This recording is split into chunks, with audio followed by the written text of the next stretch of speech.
오는 9일 한국에서는 20대 대통령 선거가 실시됩니다. 한국 대선에 앞서 VOA는 문재인 정부의 대북정책 전반을 돌아보고 동맹국 차기 정부의 정책 방향에 대한 미국 조야의 기대와 제안을 들어보는 기획 보도를 전해드리고 있는데 오늘은 두 번째 순서로 미국과의 공조 부문에서 한국 차기 정부에 전하는 미국 전문가들의 제언을 들어봤습니다. 조은정 기자가 보도합니다. 바이든 행정부 출범 후 미한 동맹의 중요성은 한반도를 넘어 국제적으로 확대되고 있고 러시아와 중국의 강압적 행동이 이어지는 상황에서 전문가들은 민주주의 국제질서 수호 측면에서 한국의 역할은 보다 중요해지고 있다면서 포괄적인 동맹 역할을 강조했습니다.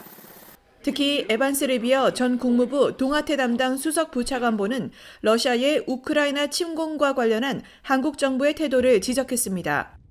한국 정부는 최근 대러 전략물자 수출 차단과 국제금융통신망 스위프트 배제에 동참했지만 지난달 24일 러시아의 우크라이나 침공 때 즉각 미국 주도의 국제제재에 동참하지 않은 것은 잘못이었다는 것입니다. The initial ROK reaction to the invasion was, quite frankly, disappointing. There was clearly an effort to create the view among government officials in South Korea that this was not really their affair. And anyway, getting involved in this would not be helpful in terms of South Korea-Russia relations. That was a big mistake, I think. It's now been corrected. I think the South Korean government, the Blue House, are in a very different and a much better place. 브루스 클링너 헤리티지 재단 선임 연구원은 우크라이나 사태뿐 아니라 인도태평양 지역 현안에서도 한국의 분명한 입장이 필요하다면서 미국은 한국의 중국과 미국 사이의 선택을 강요하는 것이 아니라 민주주의 국가에 걸맞는 행동을 하라는 것이라고 말했습니다. We're not forcing South Korea to do anything, but what we're trying to highlight is that if you are a democracy and you believe in the principles of freedom and democracy and free market principles, human rights, the rule of law, that you shouldn't have to be called upon to stand up for those principles when they come under attack, either by China or by Russia or North Korea or others. 게리 세이모어 전 백악관 대량살상 무기 조정관은 중국의 반발이 예상돼도 차기 한국 정부는 한반도의 미사일 방어를 강화할 필요가 있다고 제언했습니다. If Kim Jong-un keeps testing missiles with, greater and greater capabilities, then I just think it's inevitable that South Korea will have to decide whether it wants to deploy additional missile defense systems in South Korea. We know that China's going to be very unhappy about that. I hope that South Korea agrees to strengthen trilateral cooperation on missile defense because I think that it's justified in light of North Korea's continuing missile development and testing. That's a decision for Seoul to make.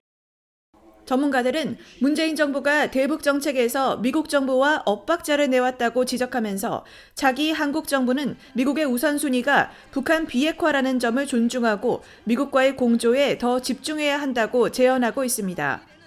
I think the difficulties in the alliance come when one partner or the other defines their interests in very narrow terms that are to the exclusion of the other side. So, for instance, when the Trump administration defined the alliance basically in terms of who pays for what, turned it into a kind of mercenary instrument or a transactional instrument, there were problems that I think weakened the alliance. And likewise, to the extent that there is a South Korean administration that pursues a kind of nationalist vision and inter-Korean reconciliation that is not based on realities of the situation, then there are going to be challenges and problems, and it's going to be much harder to manage.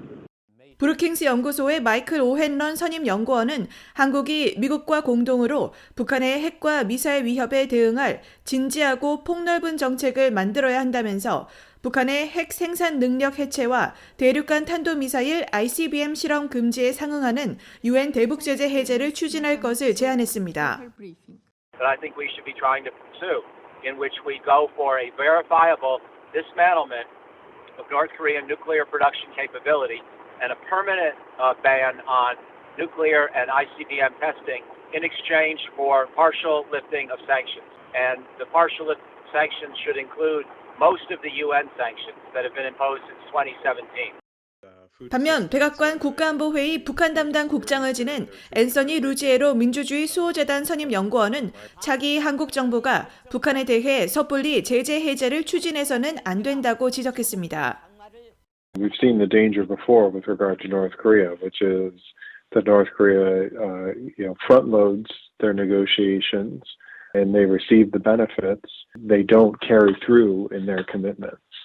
And in many ways, they either don't carry through or they delay those commitments to a time of their choosing. So they get the benefits of what they're looking for, but we, the United States, South Korea, Japan, other allies, don't get any of the movement towards denuclearization.